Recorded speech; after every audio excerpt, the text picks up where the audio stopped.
cuando Antonio fue incriminado por sus rivales, me gritó que huyera, sobrevive, finge que nunca nos conocimos. Con 8 meses de embarazo, salté del coche y me arrodillé en la nieve durante 2 días enteros hasta conseguir que un testigo accediera a declarar en el juicio. Esa vez perdí al bebé y mi cuerpo quedó destrozado para siempre. La que había sido la primera bailarina del escenario, radiante bajo los reflectores, se convirtió en un despojo enfermizo que se agitaba con el menor esfuerzo. Cuando Antonio se recuperó, acariciaba con ternura mi vientre, fruto de 18 intentos de fertilización in vitro, y me prometió solemnemente: le daré a nuestro hijo lo mejor de todo. Lloré de emoción en ese momento. Sin embargo, poco después del parto, escuché a alguien preguntarle: «Señor Antonio, después de todo, es el hijo que Martina dio a luz. ¿No le parece inapropiado registrarlo a nombre de la señorita Julia?» Antonio miró con ternura a Julia, quien sostenía al bebé, y respondió con desdén: «Cuando tuve problemas, ella estuvo dispuesta a dar su vida. ¿Crees que le importará un niño? Además, ya perdió un hijo antes, uno más no hace diferencia. En el peor de los casos, nos separamos. Total, ni siquiera nos hemos casado». Afuera de la habitación del hospital, reprimiendo el dolor abdominal postparto, me di la vuelta y me fui. Si aún no nos habíamos casado, entonces que esto termine aquí. Regresé tambaleándome a mi habitación, temblando sin control. La enfermera me ofreció rápidamente analgésicos. Apenas los había tomado cuando se abrió la puerta. Antonio entró, seguido de Julia, radiante en un vestido rojo. «¿Cómo te sientes, hermana?» «¿Ya estás mejor?», preguntó Julia con aparente preocupación, mientras pellizcaba suavemente la mejilla del bebé en sus brazos. Miré fijamente el rostro dormido del pequeño, las palabras de Antonio resonaban en mi mente, mi corazón se sentía aprisionado por una mano invisible. Antonio ni siquiera me miró. Inclinado levemente, toda su atención estaba en el niño. «Martina, acabas de tener un parto difícil, tu cuerpo aún no se recupera», dijo. «Llevaré a Leo a casa primero, las empleadas lo cuidarán». «¿Leo?», pregunté con voz temblorosa. Antonio hizo una pausa, su expresión seguía fría. «Ya registré al niño a nombre de Julia. De ahora en adelante se llamará Leo».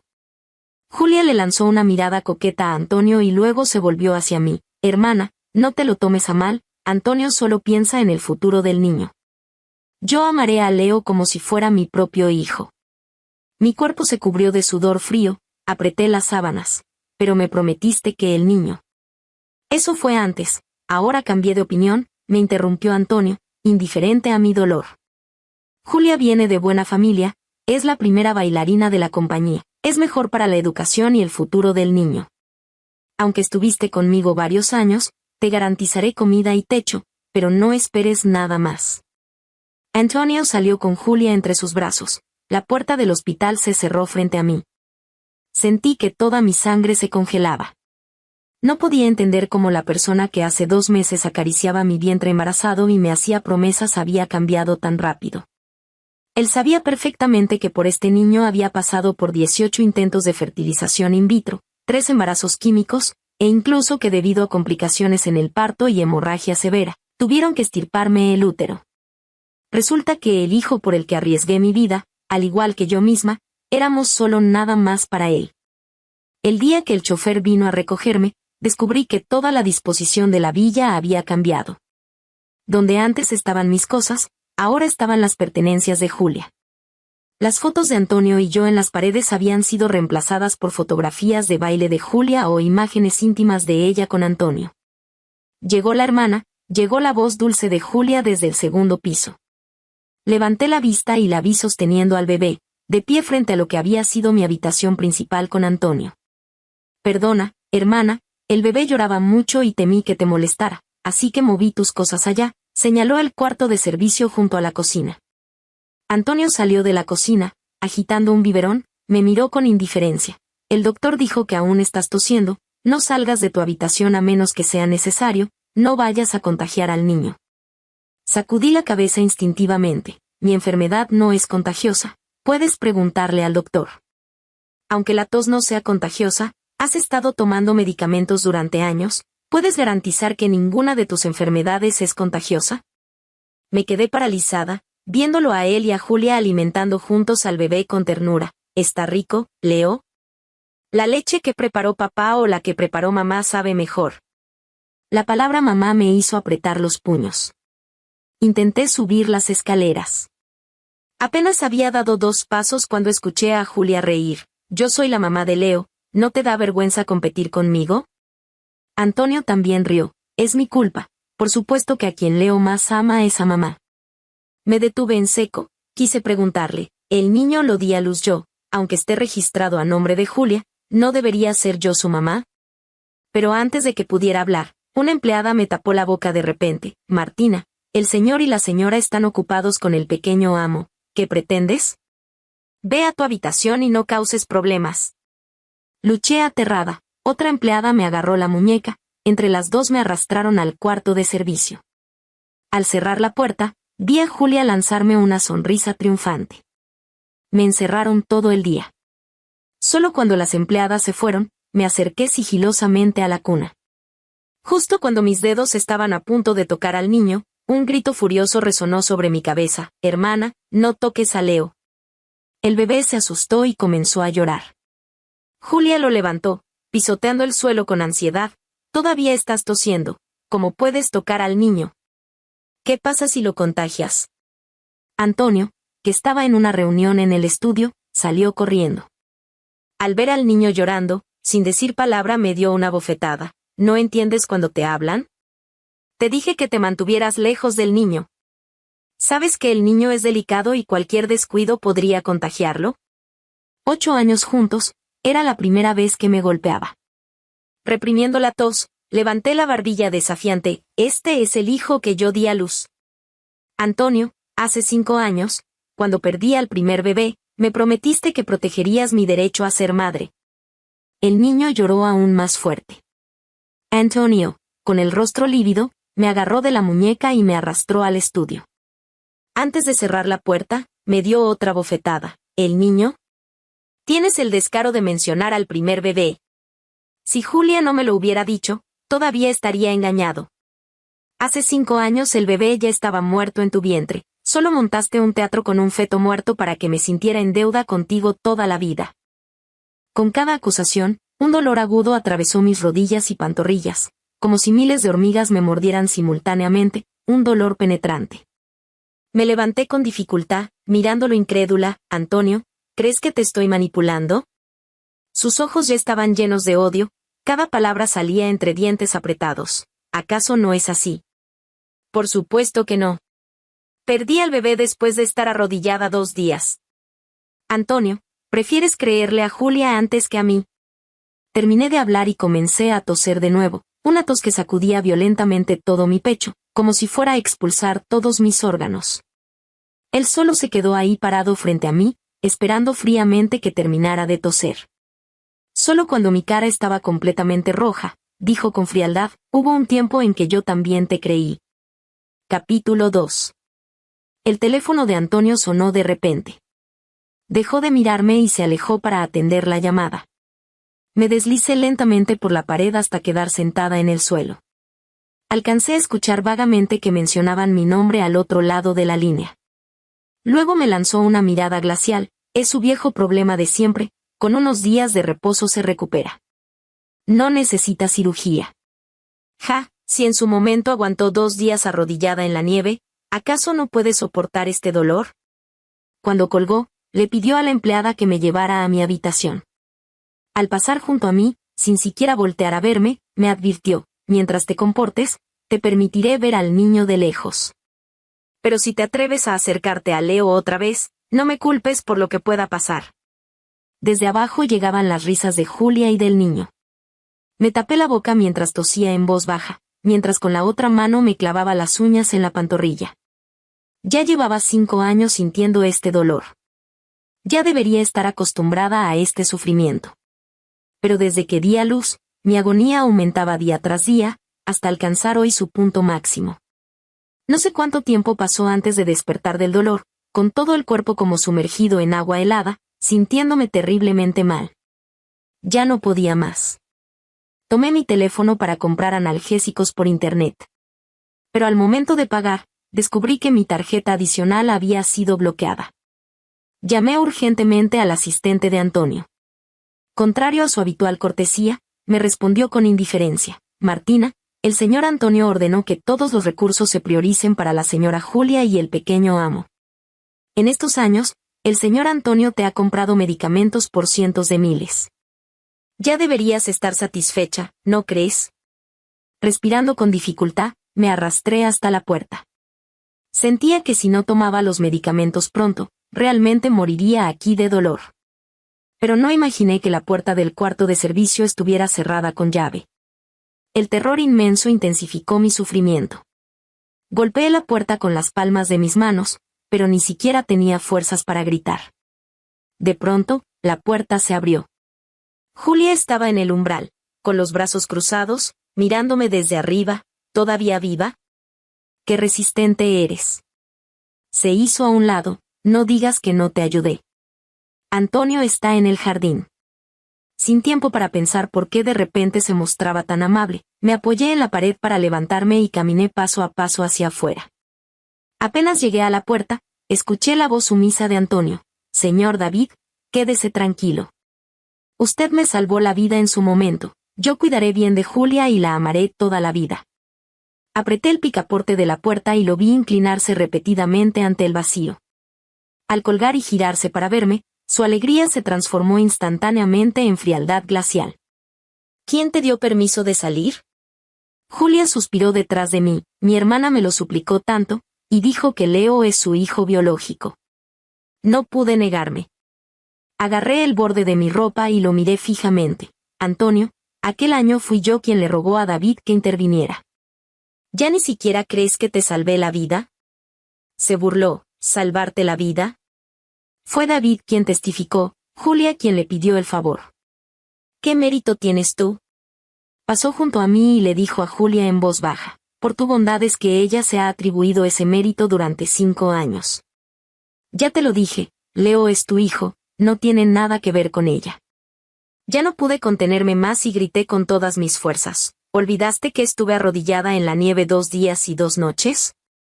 Antonio abrazó a Julia con expresión helada. David me dijo personalmente que fue Julia quien se lo pidió. Tú solo representaste una escena antes de que él saliera.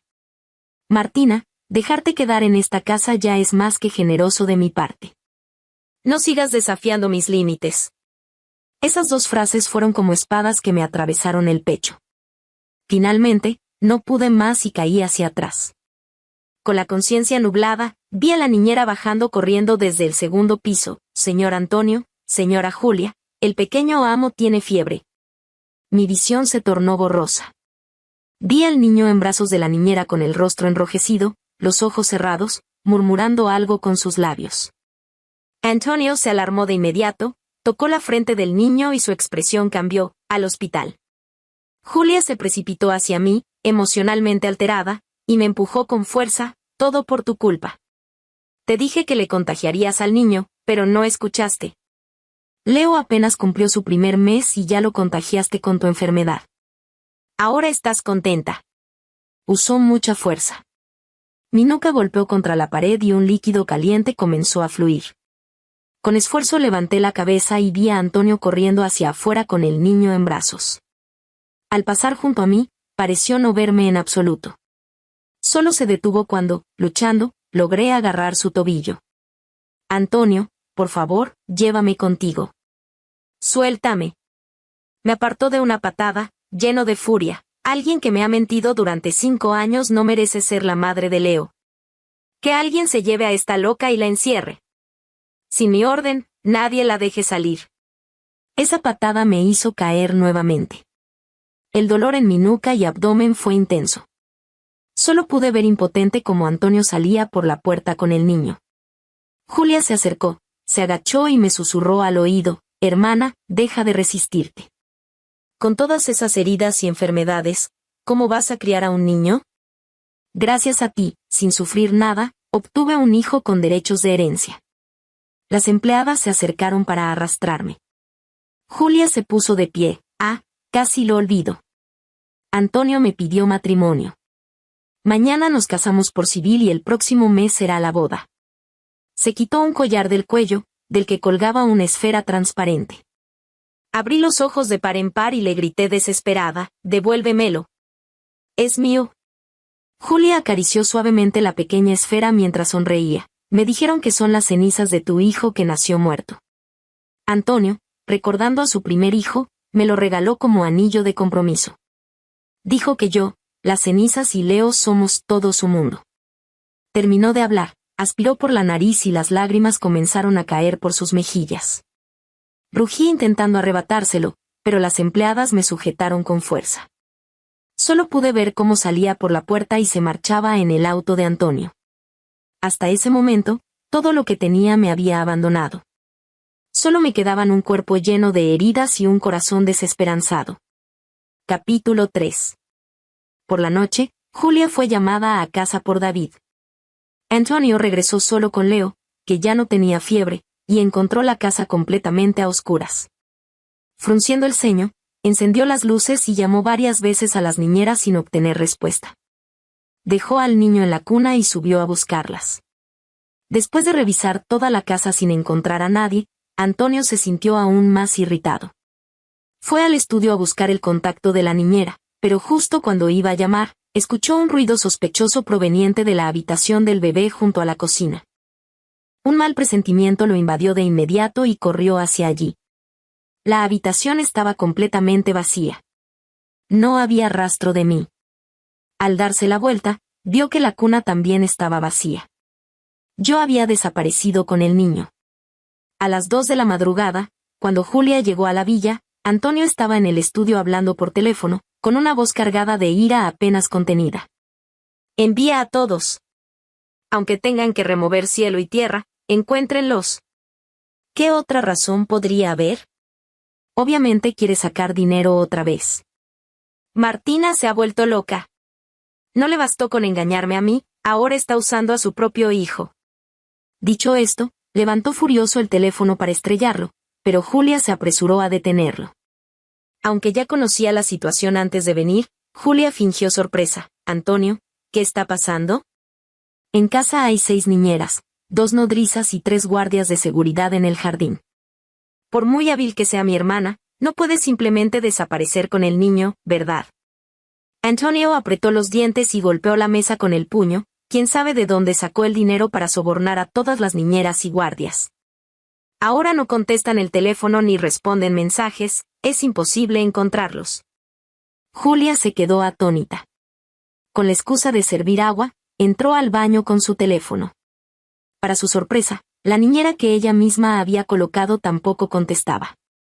Al llamar de nuevo, el teléfono estaba directamente apagado.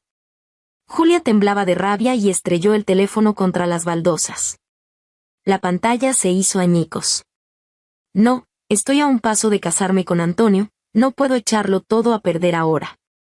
Se mordió el labio, sirvió otra taza de agua y cuando regresó al estudio, escuchó a Antonio todavía hablando por teléfono. La madre de Martina murió hace tiempo, solo le queda un padre campesino. Busquen en su lugar de registro, tal vez se escondió allí con el niño. Además, vigilen a sus amigas. No tiene dinero ni poder y está enferma. No creo que pueda llegar muy lejos sola. Julia se acercó y le dio palmaditas reconfortantes en el hombro. Cuando él colgó, se inclinó y le ofreció el agua con ternura. «Antonio, no te preocupes. Por más que haya hecho, mi hermana es la madre biológica de Leo. Estoy segura de que no le haría daño». Antonio suspiró. «Si Martina fuera la mitad de madura y sensata que tú, las cosas no habrían llegado a este punto. Julia, lo siento. No pude proteger a nuestro hijo». Julia se le llenaron los ojos de lágrimas, negó con la cabeza y lo abrazó. «Antonio, mi hermana no solo hace esto por dinero, también es porque todavía te ama. ¿Y si adelantamos la boda y difundimos la noticia? Eso la obligará a venir a buscarte con Leo». Mientras hablaba, Julia se secó las lágrimas sollozando. Esto puso a Antonio aún más ansioso y aceptó su idea. «Me ama tanto que no soportará verme casarme con otra», pensó Antonio. «Bien. Iremos a registrarnos al amanecer y nos casaremos en 3 días». Antonio tomó su mano, impaciente por buscar los documentos de identidad, sin notar en absoluto la sonrisa triunfante en los labios de Julia. En ese momento, yo estaba recostada en un avión privado, con mi hijo dormido a mi lado. Hacía poco, me sentía desesperada, pensando que ese sería el final de mi vida. No esperaba que el mensaje de auxilio que había enviado finalmente obtuviera respuesta. De repente, se escuchó un alboroto afuera, seguido de los gemidos de los guardias. Más de una docena de hombres irrumpieron en la habitación. Rápidamente inmovilizaron a todas las niñeras y nodrizas. El hombre que los lideraba se inclinó hacia mí, su mano cálida cubrió mi muñeca. Martina, no te duermas, papá está aquí. Al borde de la inconsciencia, agarré con fuerza los dedos de mi padre. Papá, el niño, llévate al niño. No temas, jamás permitiré que tu hijo llame mamá a otra persona. Cuando desperté de nuevo, ya estaba en el avión. Mi padre, lleno de angustia, llamó inmediatamente al médico al verme despertar y colocó al niño en mis brazos. Finalmente, al tocar la mejilla de mi hijo, mi corazón pudo calmarse. Con voz ronca pregunté, ¿por qué tardaste tanto? Pensé que no habías recibido mi mensaje. Mi padre acarició mi rostro y suspiró con pesar. Por ese tal Antonio, no quisiste volver a casa todos estos años. Al principio no te reconocí, pensé que era un impostor haciéndose pasar por ti. Por suerte tuve la precaución de investigar tu situación. Así descubrí que ese hombre casi te mata. Martina, ya no temas. De ahora en adelante, papá te protegerá. Abracé fuerte a mi hijo y asentí con lágrimas en los ojos. Cuando el avión aterrizó en el extranjero, ya había amanecido. Antonio y Julia obtuvieron su certificado de matrimonio sin problemas, luego ordenaron difundir la noticia. Hasta el fin del mundo, tienen que encontrar a mi hijo. El asistente dudó un momento, ¿y Martina? Ella no importa. Solo quiero a mi hijo. Buscó durante 3 días completos, pero Antonio no logró encontrarme. Todas las personas que envió dijeron que no había rastro de mí. Señor Antonio, no hay ningún registro de viaje a nombre de Martina. Su teléfono sigue en la casa y tampoco hay registros de consumo. Es como si se hubiera evaporado. No podemos encontrarla en ningún lado. Antonio, vestido con un traje negro, caminaba de un lado a otro en el salón de descanso. Aunque llevaba años sin fumar, en estos 3 días había consumido varias cajetillas. Al buscar otra, descubrió que estaba vacía. Frustrado, tiró la caja vacía al basurero y continuó haciendo llamadas, pero seguía sin haber noticias. Antonio se dejó caer furioso en el sofá, agarrándose el cabello recién peinado con fuerza. Hasta ahora, ni él mismo sabía si realmente buscaba a mí o al niño. Durante 8 años juntos, nunca lo había dejado más de 2 días. Incluso hace 5 años, cuando tuvo problemas, inmediatamente fui a buscarlo después de conseguir un testigo en la nieve. Entonces él vio mis piernas congeladas y mi vientre sangrando, y tembló de horror. Más tarde, cuando quedó exonerado, yo perdí a mi bebé y casi muero en el hospital. Cuando desperté, él lloraba junto a mi cama, Martina, tú me salvaste. Te juro que nunca te defraudaré. Pero 5 años después, me fui con mi hijo. Antonio miraba el techo. Ante sus ojos pasaban imágenes de mi rostro pálido cuando me fui con el niño. Y debajo de mi nuca, lentamente se extendía un charco de sangre roja y brillante. De repente, su párpado tembló. El teléfono sonó. Señor Antonio, mire rápido el enlace que le envié. Un estudio de danza en el extranjero publicó la silueta de una nueva profesora, y no sé por qué, me parece que es Martina. Antonio colgó rápidamente y abrió el enlace. La silueta se parecía cada vez más a mí. Su respiración se aceleró. Intentó frenéticamente buscar una foto mía en su galería para comparar, pero descubrió que después de seguir el consejo de Julia, había borrado todo rastro mío. Ahora no podía encontrar ni una sola fotografía. Lo que más lo aterrorizó fue que cuando intentó recordar mi sonrisa, mi expresión, solo apareció en su mente mi imagen débil y enferma, acostada en la cama, siempre con medicinas a mano. Señor Antonio, ¿lo vio? Es la señora Martina, ¿verdad? El asistente seguía preguntando al otro lado del teléfono.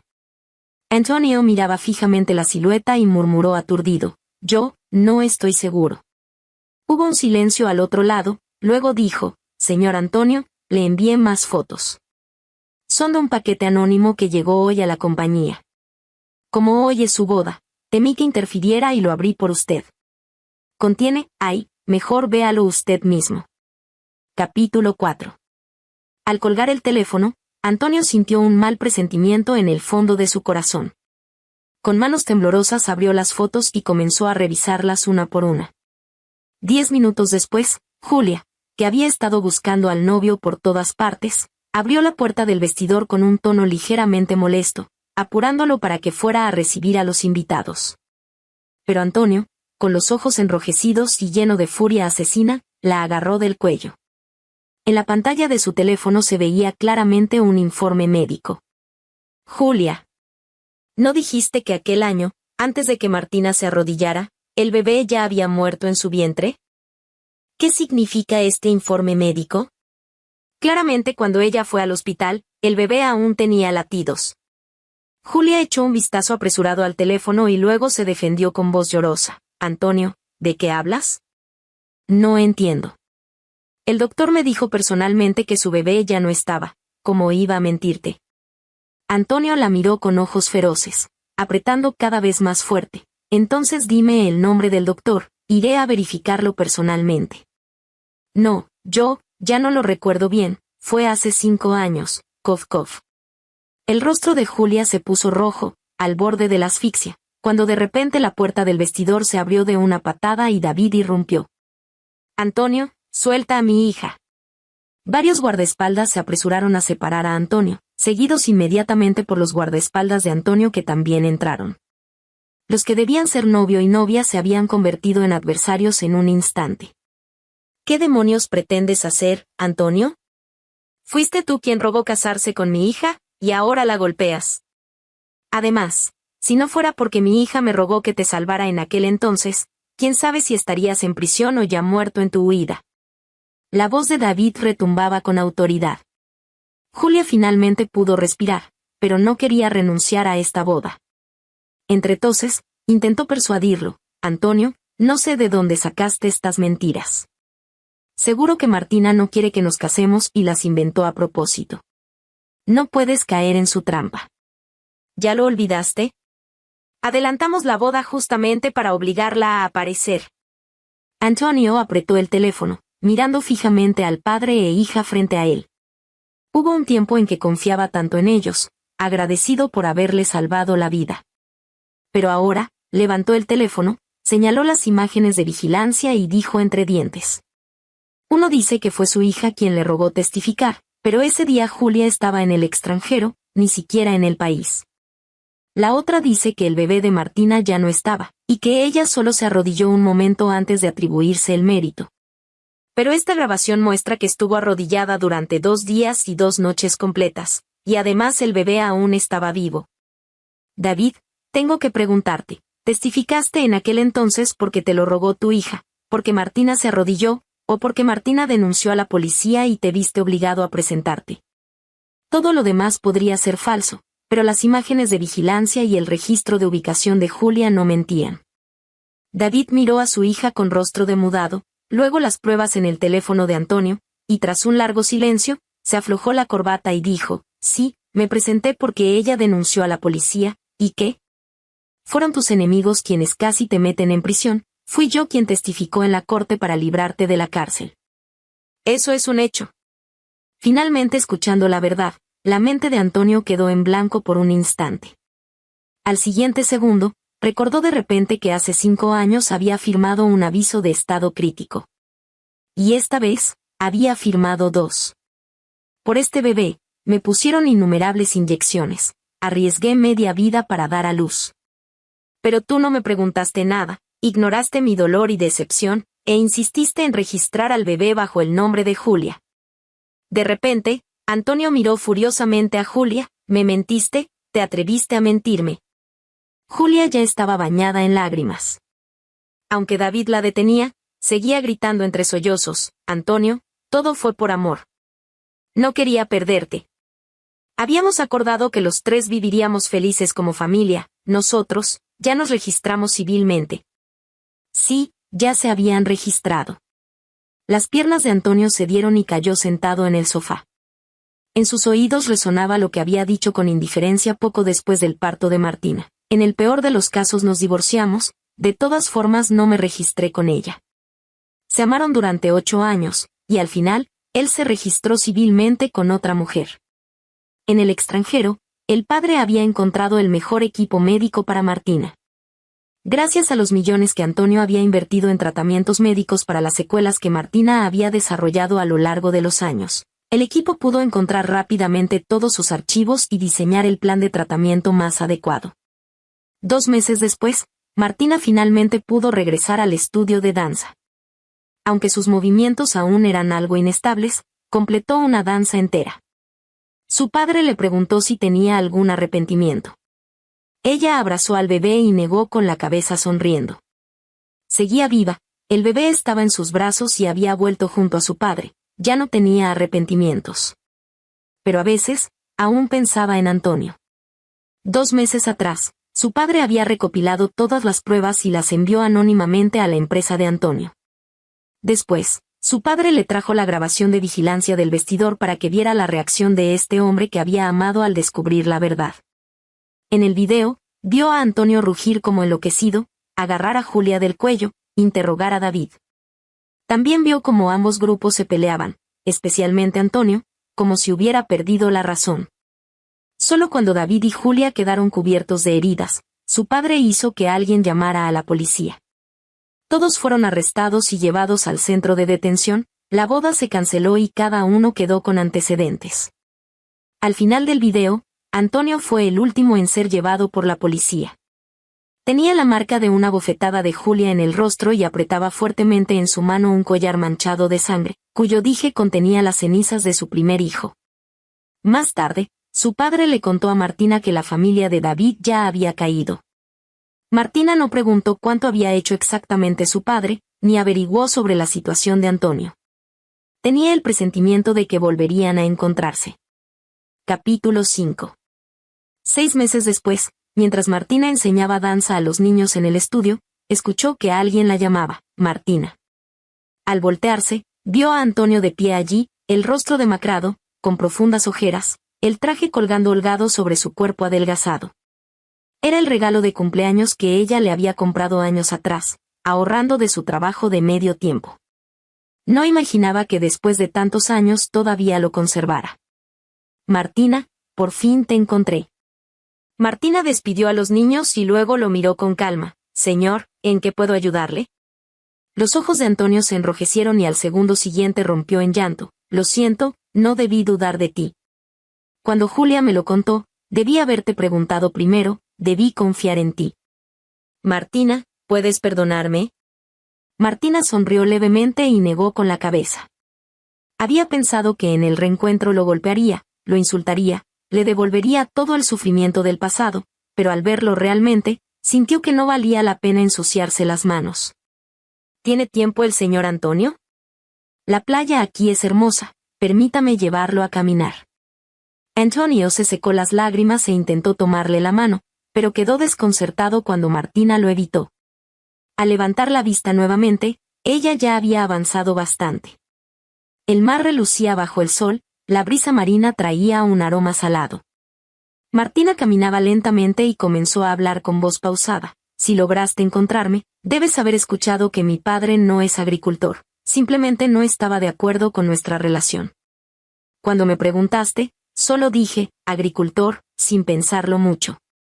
Antonio asintió. Sí, he escuchado el nombre de su padre muchas veces, solo que no imaginaba que era tu padre. Martina continuó. Durante este tiempo, gracias al equipo médico de mi padre, mi salud ha mejorado considerablemente. Aunque ya no podré tener más hijos, afortunadamente Arturo está a mi lado y me siento muy feliz. Sacó su teléfono y le mostró fotos del niño. Ahora se llama Arturo. Gracias por devolvérmelo. El asunto del registro de Arturo fue complicado de resolver. Hasta el mes pasado finalmente quedó bajo mi nombre. Mi padre me contó que al principio Julia se negaba rotundamente a cederlo. Antonio peleó con ella un divorcio que duró varios meses hasta finalmente obtener la custodia del niño. Después, Antonio contactó a mi padre por iniciativa propia, expresando su deseo de devolvérmelo. Al volver a ver las fotos del niño, los ojos de Antonio se llenaron de una añoranza infinita, como si nunca pudiera mirar suficiente. Pasó mucho tiempo antes de asentir y decir, siempre fue tu hijo. Si no hubiera sido tan tonto en ese entonces, los tres aún estaríamos juntos. Martina, esto fue mi culpa de principio a fin. Entiendo completamente que no puedas perdonarme. Su voz era grave. ¿Pero podrías permitirme quedarme cerca de ti y del niño? Aunque solo sea para verlos de lejos. Guardé mi teléfono, mi voz calmada pero con una frialdad que no admitía réplica, no. Verte solo me haría recordar aquellos días de dolor. Me costó tanto escapar de esa pesadilla, no quiero volver a caer en ella. Antonio, regresa. No vuelvas a aparecer. Esta es la mejor decisión para la educación y el futuro de Arturo. Le devolví las mismas palabras que él una vez me dijo. El rostro de Antonio palideció al instante, el sudor frío resbaló de su frente, empapando su cuello. Según me contó mi padre, el mes pasado David se vengó de él, lo encerró y golpeó durante 3 días y 3 noches. Cuando lo rescataron, tenía la rodilla lesionada. Ahora, estar de pie por mucho tiempo le causa un dolor insoportable, exactamente igual que yo antes. Más tarde, Antonio se armó de valor y mandó recopilar evidencia de las manipulaciones bursátiles de David, enviándolo definitivamente a prisión. Julia fue a suplicarle. En ese momento, había una gran nevada en el país, y ella imitó lo que yo había hecho años atrás, arrodillándose en la nieve durante 2 días y 2 noches. Antonio no mostró compasión alguna. Solo cuando ella fue llevada al hospital por transeúntes, envió un mensaje a través de alguien. Ahora nos toca a nosotros experimentar el dolor que Martina vivió. Mi mirada recorrió las piernas ligeramente temblorosas de Antonio, deteniéndose finalmente en sus mejillas demacradas. Debo volver a clase. Di media vuelta para irme, pero él agarró el borde de mi ropa. Aunque el dolor ya lo había dejado sin fuerzas, logró preguntar con dificultad, ¿podría ver al niño? Negué con la cabeza, liberé suavemente mi ropa y seguí caminando. Al doblar la esquina, miré hacia atrás. Antonio seguía allí de pie. Sacó analgésicos de su bolsillo y los tragó. Su espalda encorvada se veía especialmente frágil bajo la luz del sol, como si el viento pudiera derribarlo en cualquier momento. Desde entonces, nunca volvió a aparecer. Solo que cada mes recibía una suma de dinero con la nota indemnización y manutención. Lo aceptaba todo y lo usaba para Arturo.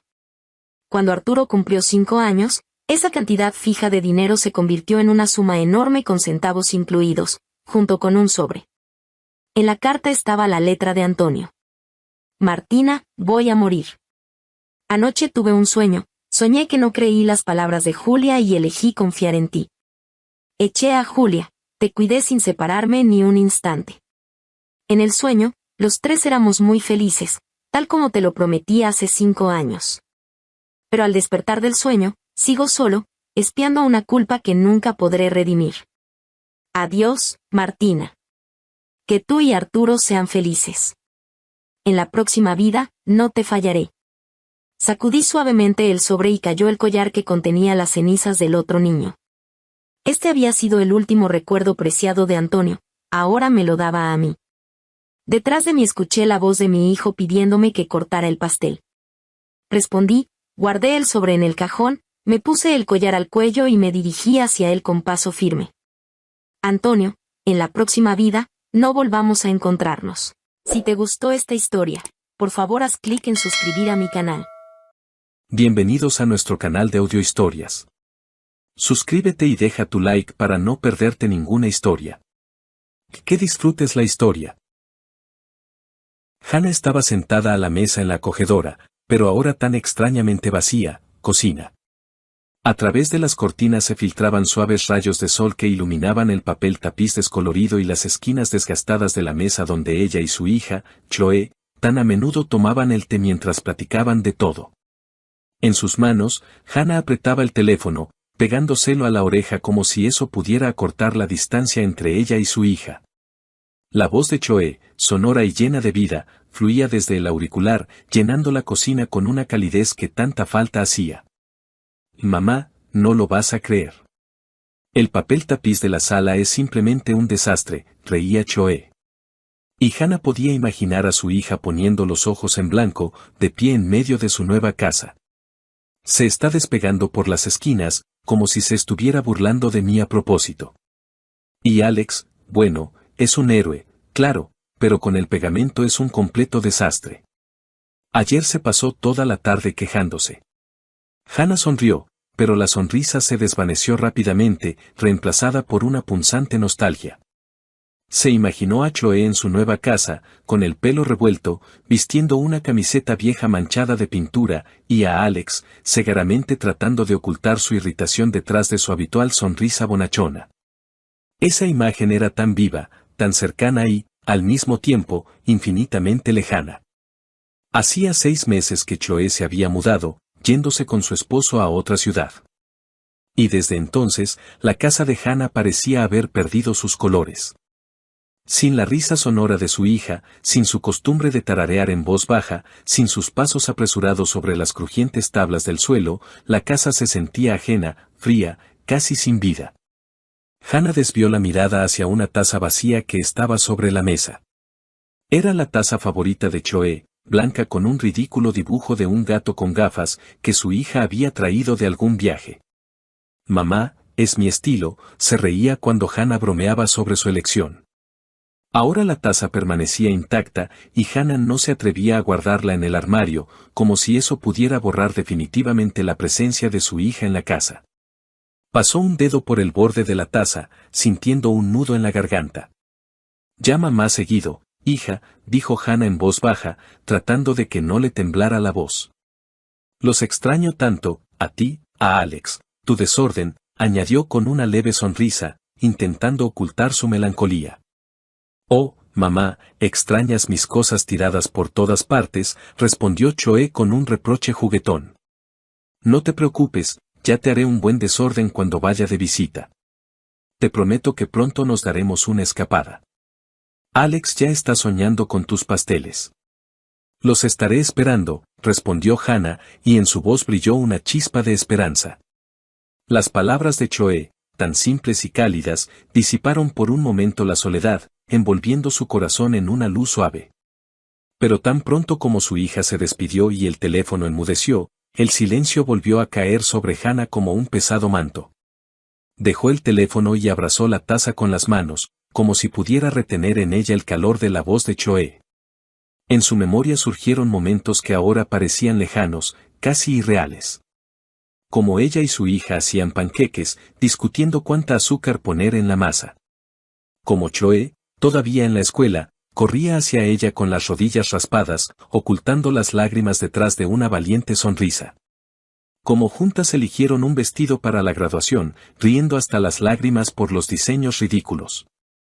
Estos recuerdos eran a la vez dulces y dolorosos, porque acentuaban el vacío que había quedado tras la partida de su hija. Hana se levantó y se acercó a la ventana, mirando el patio otoñal donde el viento arrastraba las hojas caídas. Alguna vez, ella y Choe paseaban por allí, recogiendo castañas. Ahora el patio estaba vacío, al igual que su corazón. No solo extrañaba a su hija, sino también a esa versión de sí misma que se sentía necesitada, amada, insustituible. Choe había comenzado una nueva vida, y Hana se alegraba por ella, pero no podía deshacerse de la sensación de que su propia vida se había estancado, perdiendo su sentido. De repente, un timbre agudo en la puerta rompió el silencio. Se sobresaltó, dejó su té a medio beber y se arregló instintivamente el cabello, alisando los mechones rebeldes que se habían escapado de su moño desordenado. Seguro es Brenda, que viene a pedir sal otra vez, pensó, recordando cómo su vecina del primer piso solía aparecer con el salero vacío y un montón de historias sobre su gato. Hana se levantó del sofá y caminó hacia la entrada. Al abrir la puerta, se quedó helada. En el umbral no estaba Brenda, sino un mensajero con una mirada cansada y un ramo de rosas rojas en las manos. Las flores eran espectaculares, brillantes, frescas, con pétalos aterciopelados de los que emanaba un aroma dulce, casi embriagador. Hannah se quedó desconcertada. Michael, su esposo, no era propenso a los gestos románticos. En 20 años de matrimonio, solo le había regalado flores en ocasiones especiales, como aniversarios o cumpleaños, y aún así, solía elegir modestos claveles o tulipanes. Un ramo tan exuberante de rosas parecía algo de otra vida, no de su realidad. Flores para usted. Adentro hay una nota, masculló el mensajero mientras le entregaba el ramo. Su voz sonaba indiferente, como si ya hubiera entregado 100 ramos iguales ese día y solo soñara con un descanso. Hannah aceptó las flores con vacilación, sintiendo como sus tallos fríos rozaban sus dedos. Murmuró unas palabras de agradecimiento, cerró la puerta y regresó a la sala, apretando el ramo contra su pecho. Su corazón latía un poco más rápido de lo normal. Una mezcla de sorpresa y una tímida alegría. ¿Quizás Michael había decidido sorprenderla? Quizás era su manera de recordarle que todavía la amaba, a pesar de sus conversaciones cada vez más escasas y la frialdad que se había instalado sigilosamente entre ellos en los últimos años. Puso el ramo sobre la mesa e inhaló el aroma de las rosas, cerrando los ojos. Por un instante, le pareció que era joven de nuevo, que Michael, como en los primeros años de su matrimonio, la esperaba al volver del trabajo con flores y una sonrisa. Pero al abrir los ojos, notó una pequeña tarjeta blanca atada con una cinta de satén que envolvía los tallos. Los dedos de Hannah temblaron cuando desató con cuidado la cinta y desdobló la nota. En la tarjeta, con una caligrafía pulcra, estaba escrito: «Te amo, Jessica». El nombre la golpeó como una bofetada. Jessica. Un nombre ajeno, desconocido, afilado como una cuchilla que se clavó en su corazón, dejando tras de sí un vacío helado. Hannah releyó la nota, esperando haberse equivocado, que fuera alguna broma o un error tipográfico. Pero las letras eran claras. Apretó la tarjeta con tanta fuerza que el papel se arrugó en su mano y se dejó caer en una silla, sintiendo que las rodillas le flaqueaban. Las rosas, que un minuto antes parecían un regalo, ahora lucían como una traición, una burla a sus esperanzas. Todo el día, Hannah intentó distraerse. Lavó los platos, reorganizó cosas, incluso encendió la televisión, pero sus pensamientos volvían a esas palabras: «Te amo, Jessica». ¿Quién era Jessica? ¿Por qué su nombre estaba en un ramo destinado a ella? Recordó el rostro de Michael, sus ojos cansados, su costumbre de permanecer en silencio durante la cena. Quizás simplemente se había equivocado al encargar las flores, pero en el fondo de su alma ya se agitaba una terrible sospecha que intentaba alejar. Cuando Michael regresó a casa por la noche, Hannah lo recibió en el vestíbulo. Él se quitó el abrigo, echó un vistazo a la mesa vacía y, sin notar el ramo, preguntó: «¿La cena estará lista pronto?». Hannah, en silencio, sacó del bolsillo la nota arrugada y se la extendió. Su mano temblaba y sus ojos buscaban en el rostro de él la verdad, alguna pista que la calmara o lo destruyera todo. «¿Qué es esto?», preguntó, y su voz, a pesar de su intento por sonar tranquila, se quebró traicioneramente. Michael tomó la nota, la leyó rápidamente y frunció el ceño. Por un instante, Hannah percibió confusión en su mirada, pero él se recompuso rápidamente.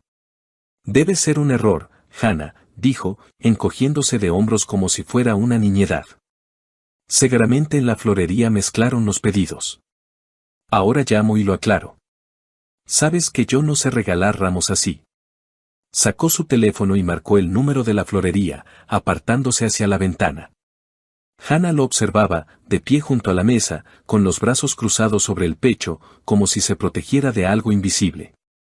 Michael hablaba en voz baja y, al poco tiempo, volvieron a llamar a la puerta. El mismo mensajero, ahora aún más irritado, recogió el ramo, murmurando una disculpa. Hannah captó cómo Michael le decía algo al despedirse, pero no entendió las palabras. La voz de su esposo sonaba apagada, como si no quisiera que ella lo oyera. Cuando la puerta se cerró, Michael regresó hacia ella con una sonrisa cansada. «Ya se lo llevaron, se equivocaron de dirección». «Entonces, cuando cenamos», dijo, abrazándola por los hombros. Sus manos estaban cálidas, pero Hannah sintió un escalofrío recorrerle la espalda. Ella asintió, forzándose a sonreír, pero un nudo pesado permanecía en su pecho. Quería creerle a Michael, quería convencerse de que realmente había sido un error, que su matrimonio, aunque desgastado por el tiempo, seguía siendo fuerte. Pero las dudas, como sombras, ya comenzaban a cernirse sobre su corazón, susurrando preguntas para las que temía buscar respuestas. Pasemos el fin de semana juntos, propuso Michael, mirándola a los ojos. Solo tú y yo. Vayamos a algún lugar para relajarnos. Hannah asintió de nuevo, aferrándose a sus palabras como a un salvavidas.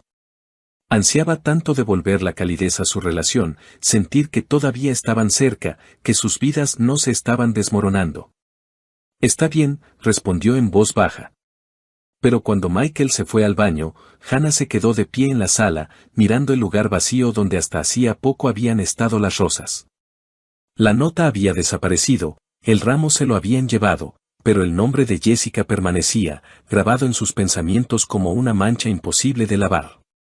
Sabía que esa noche algo había cambiado en ella, y las sombras de la duda, una vez que aparecían, no desaparecerían tan fácilmente. El sábado fueron al centro. Hannah admiraba los escaparates brillantes, tratando de distraerse de sus pensamientos inquietantes. Planeaban ir al cine, pero en el auto, mientras buscaba servilletas en la guantera, Hannah encontró 2 boletos para el teatro. Las fechas en los boletos eran del mes pasado, y era para una obra que Michael no le había mencionado. ¿Qué es esto?, preguntó, mostrándole los boletos. Michael echó un vistazo y se encogió de hombros. Le presté el auto a un amigo. Él fue con una nueva chica. Ya te había dicho que Gary me pidió el auto. Hannah recordó que Michael había mencionado a un amigo, pero la explicación sonaba demasiado pulida. Decidió callar, pero su corazón latía con ansiedad. Unos días después, Hannah encontró en el bolsillo de un traje de Michael un recibo de lencería femenina. Revisó los armarios. No había lencería nueva. El deseo de saber la verdad se volvió insoportable. Hannah intentó desbloquear el teléfono de Michael, pero él había cambiado la contraseña, algo que nunca antes había hecho. Esa noche, lo siguió cuando dijo que se quedaría hasta tarde en el trabajo. En una cafetería al otro lado de la calle de su oficina, vio a Michael con una mujer joven. Estaba embarazada, su mano descansaba sobre la de Michael, y él le sonreía como no le había sonreído a Hannah en mucho tiempo. Cuando la llave giró en la cerradura, Hannah se tensó. Lo había esperado toda la noche, anhelando una explicación, cualquier justificación para su extraño comportamiento. Pero cuando la puerta se abrió de par en par, el mundo de Hannah se hizo añicos. Michael no entró solo. Detrás de él, como salida de un melodrama barato, desfilaba una joven, alta, con rizos perfectamente peinados y una mirada arrogante. Su vestido rojo brillante gritaba confianza en sí misma, y su mano, colocada demostrativamente en el codo de Michael, parecía gritar, «Esto ahora es mío». Los ojos de la mujer, Heather, como se enteró más tarde, se encontraron con los de Hannah. Y en esa mirada había tanto desafío que Hannah sintió como la sangre le hervía en las venas. Michael se detuvo en medio de la sala, se ajustó el cuello de la camisa y, sin mirar a Hannah a los ojos, soltó, como si lo hubiera ensayado frente al espejo, «Hannah, esta es Heather. Hace tiempo que quería decírtelo. Vamos a vivir juntos. Heather está embarazada de mí. Lo siento». Su voz era fría como un viento helado en enero, pero no se detuvo, decidido a rematarla, «Y tú, bueno, vete a la casa de campo. El aire fresco te sentará bien, podrás regar tus florecitas allí». Hannah se quedó paralizada, como si alguien hubiera silenciado el sonido en la habitación. Su mente se negaba a aceptar las palabras que acababa de pronunciar su esposo, el hombre con el que había compartido 20 años de vida, cama, sueños, una hipoteca, la casa de campo, las florecitas. ¿Hablaba en serio? Miró a Heather, que estaba de pie, con la espalda orgullosamente erguida y una ligera sonrisa de suficiencia, como si ya estuviera eligiendo las cortinas para ese departamento. Y en ese momento, algo dentro de Hannah se rompió. El mundo no solo se derrumbó, explotó como una burbuja de jabón, dejando tras de sí solo furia, caliente, ciega y absolutamente incontrolable. «Florecitas», gritó Hannah, saltando del sofá con tal brusquedad que la taza de té voló al suelo, haciéndose añicos con un estruendo. Sus ojos lanzaban relámpagos mientras sus manos ya buscaban un arma. Y la encontraron, un viejo trapeador de madera que acumulaba polvo en un rincón junto a la pared, como un fiel guardián de su hogar familiar. Hannah agarró el trapeador, apretándolo como si fuera la espada de la justicia, y con un grito de guerra digno de una valquiria, se abalanzó sobre Michael. «Largo de aquí, traidores», gritaba, blandiendo el trapeador con tal energía que silbaba en el aire como una hélice. Michael, que claramente no esperaba que su recatada esposa se convirtiera en una furia, retrocedió, tropezando con la mesa de centro. Heather, cuya confianza se había evaporado más rápido que la niebla matutina, soltó un chillido digno de una película de terror barata y retrocedió hacia la puerta, cubriéndose el vientre con las manos como si Hannah planeara un duelo de trapeadores. «Hannah, te has vuelto loca», gritó Michael, tratando de esquivar el trapeador que ya se cernía amenazadoramente sobre su cabeza. «Loca», rugió Hannah, lanzando una estocada que casi hizo caer a Michael al suelo. «Tú me hablas de la casa de campo, de las florecitas, y mientras tanto te revuelcas con esta mocosa». Heather emitió un chillido ofendido y corrió hacia la puerta, casi derribando el perchero en el vestíbulo. Michael, dándose cuenta de que la batalla estaba perdida, agarró a Heather del brazo y, como dos palomas asustadas, salieron volando del departamento, dejando tras de sí solo el sonido de una puerta cerrándose de golpe. Hannah, respirando con dificultad, arrojó el trapeador al suelo y cerró la puerta con un estruendo, girando la llave como si estuviera poniendo punto final a su matrimonio. Se apoyó de espaldas a la puerta y se deslizó lentamente hasta el suelo, sintiendo cómo la furia daba paso al dolor. Las lágrimas brotaron a raudales. En su cabeza, los recuerdos giraban como un torbellino. Su boda, cuando Michael bailó con ella bajo la lluvia, olvidándose de los invitados, el nacimiento de Choe, cuando él, llorando de felicidad, sostuvo a la pequeña en sus brazos, las promesas que le susurraba por las noches, jurando que estarían juntos para siempre. Todo eso había sido aplastado ahora por sus palabras, por su traición, por esa ridícula Heather con su vestido rojo.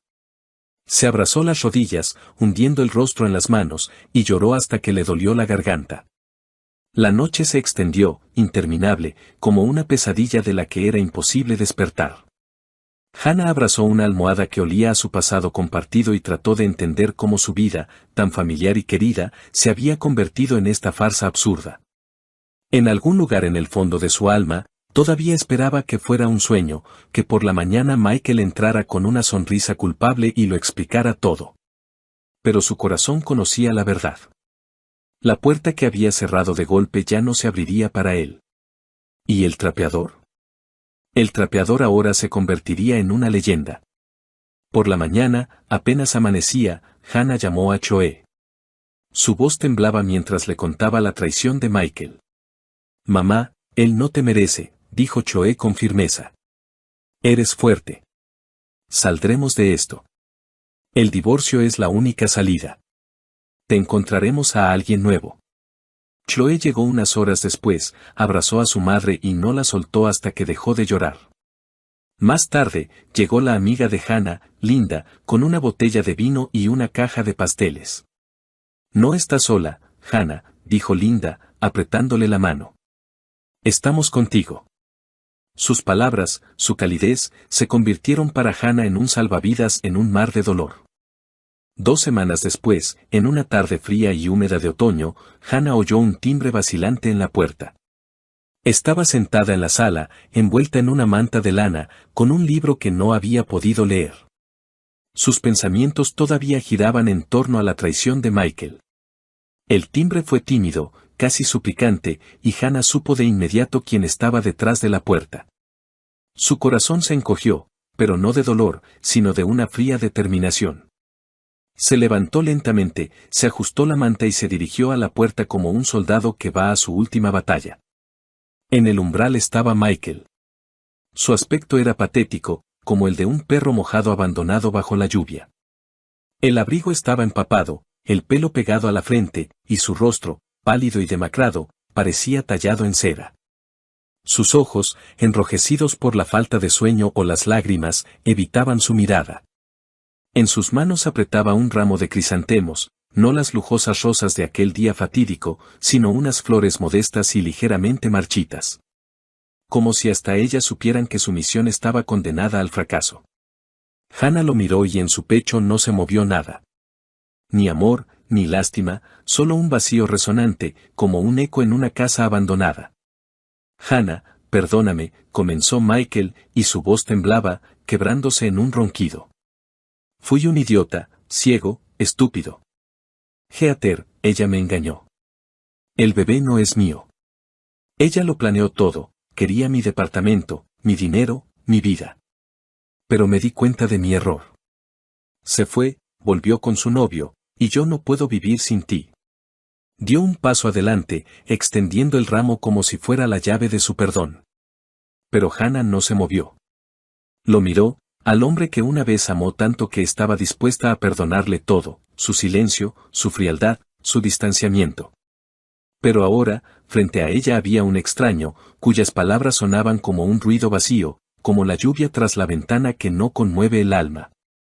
Sus lágrimas, sus súplicas, no la afectaron. Parecían dirigidas a otra Hannah, a la que creía en su matrimonio, en su para siempre.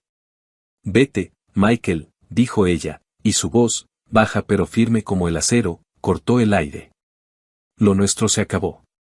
Michael se quedó paralizado. Su rostro se desfiguró, como si ella lo hubiera golpeado. Abrió la boca para objetar, pero Hannah no le dio oportunidad. Lenta pero decididamente, cerró la puerta, y el sonido del cerrojo al cerrarse resonó como el acorde final de su historia. Michael gritó algo desde el otro lado. Su voz era apagada, suplicante, pero Hannah no escuchó. Se dio la vuelta, de espaldas a la puerta, y sintió como el peso que la había atenazado durante todas esas semanas comenzaba a disolverse. En las horas siguientes, Hannah actuó con una fría meticulosidad, como si realizara un ritual de purificación. Sacó del armario 2 viejas maletas cubiertas de polvo y comenzó a empacar las cosas de Michael. Sus camisas, cuidadosamente dobladas, olían a su colonia, y por un instante sus dedos vacilaron, pero apretó los dientes y continuó. Trajes, corbatas, calcetines, incluso su gorra de béisbol favorita con el logo de un equipo de fútbol. Todo lo que le recordaba a él iba a parar a las maletas. Trabajó en silencio, y solo el golpeteo de la lluvia contra la ventana rompía la quietud. Luego, Hannah se sentó a la mesa y abrió su cuenta bancaria conjunta. Los ahorros que habían acumulado durante años para una remodelación, para unas vacaciones, para un futuro que ya no existía, los dividió por la mitad. Transfirió la mitad a la cuenta de Michael, quedándose exactamente con lo que consideraba justo. Era su forma de poner punto final, de cortar el último hilo que los unía. Llamó a un taxi y dejó las maletas en el vestíbulo, como símbolo de que ya no había lugar para él en esa casa. Cuando Michael regresó a la mañana siguiente, Hannah ya lo estaba esperando. Parecía aún más destrozado que el día anterior, pero ella no levantó la vista para mirarlo. En silencio, le entregó las maletas, le metió en la mano un sobre con la impresión de la transferencia de dinero y retrocedió, como si pusiera una barrera entre ellos. Adiós, dijo, y su voz estaba desprovista de emoción, como el viento de otoño que se lleva las últimas hojas. Michael intentó decir algo, pero Hannah cerró la puerta con tal fuerza que el marco tembló. Se quedó de pie, con las palmas apoyadas en la madera, y escuchó cómo sus pasos se alejaban, haciéndose cada vez más silenciosos hasta disolverse en el ruido de la lluvia. Y entonces, por primera vez en muchas semanas, sintió alivio, puro, casi tangible, como una bocanada de aire frío después de un largo bochorno. Hannah se acercó a la ventana y la abrió de par en par, dejando que el viento húmedo del otoño entrara en la habitación. La lluvia había cesado y, en el horizonte, donde el cielo se aclaraba, se adivinaba una nueva vida, sin mentiras, sin traición, sin el dolor que había llevado consigo durante tanto tiempo. Inhaló profundamente, sintiendo como sus pulmones se llenaban de libertad. El camino por delante no sería fácil, lo sabía. Pero tenía a Choe, cuya risa sonora todavía resonaba en su corazón. Y a Linda, cuyo apoyo era como un ancla en la tormenta. Y lo más importante, se tenía a sí misma, su fuerza, su voluntad, su capacidad para levantarse después de las caídas. Hannah miró su reflejo en el cristal y, por primera vez en mucho tiempo, sonrió. La sonrisa era débil, pero genuina, como el primer rayo de sol después de una larga noche. Su corazón, aunque roto, todavía latía, y eso era suficiente para empezar de nuevo. Pasaron 3 meses. Hannah, inspirada por el apoyo de Chloe y Linda, se decidió por un cambio. Aceptó la propuesta de su hija de mudarse a su ciudad, dejando atrás el viejo departamento con sus amargos recuerdos. Chloe, al ver cómo su madre revivía, le sugirió que aceptara un trabajo en su empresa, no por el dinero, sino para distraerse y sentirse útil. Así fue como Hannah conoció a Paul, el jefe de Chloe. Paul era un hombre con una sonrisa cálida y una voz tranquila, un viudo cuya vida también había estado marcada por la pérdida, pero no rota por ella. Sus primeros encuentros fueron casuales, un café en la oficina, conversaciones sobre libros, discusiones sobre proyectos de trabajo. Pero poco a poco, Hannah se dio cuenta de que esperaba esos encuentros, que su corazón, tanto tiempo atenazado por el dolor, comenzaba a descongelarse. Paul era atento pero no insistente, y su sinceridad hacía que Hannah se sintiera no solo como una mujer, sino como una persona cuya historia aún no había terminado. Un día, mientras Hannah y Paul paseaban por un parque nevado después del trabajo, él tomó su mano con delicadeza. Ella no se apartó, y en ese momento comprendió que estaba lista para abrir un nuevo capítulo. Su relación se desarrolló lenta pero naturalmente, como los arroyos de primavera que se abren paso a través del hielo. Chloe, al observar a su madre, resplandecía de felicidad, y Linda, cuando venía de visita, no se cansaba de bromear: Hannah, ahora eres como la heroína de una novela, de las cenizas al amor. Mientras tanto, Michael no se rendía.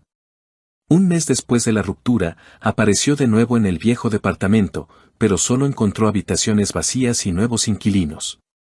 Al enterarse por su hija de que Hannah se había mudado con Chloe, comenzó a escribirle largos mensajes llenos de arrepentimiento y promesas.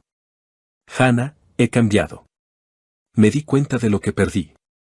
Dame una oportunidad, le suplicaba en uno de los mensajes. Pero Hannah, al leer sus palabras, solo sentía cansancio. No respondía y pronto bloqueó su número, decidiendo que el pasado debía quedarse donde pertenece.